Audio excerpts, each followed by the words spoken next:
On Sunday, February 15th, I had an opportunity to speak with Sebastian Rucci, the developer of the data center, and this is what he had to say. Here's another question. If ownership changes, who guarantees local jobs? Who ensures high-paying positions aren't filled by outside talent? Who makes sure tax promises are honored? Who holds the next owner accountable? These are all, by the way, really good questions. So thank you, the NIMBYs, on some good questions. So here's the answer to that one. First off, the taxes are going to be honored because that's part of the law down there where you got to pay the bills.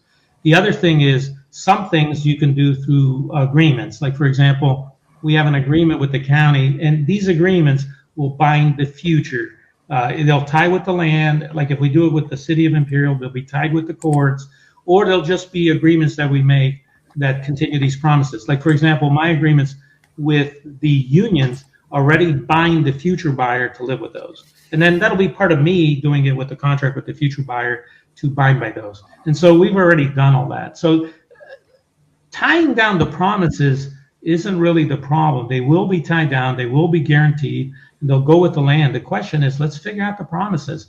That's what I've said from day one. Let's talk about what the specific actual things you want that we can deal with are there. So that's the answer to that one. And one of the ones that the county recently gave me that they wanted to put into the settlement with the city was about the taxes when the chips are delivered.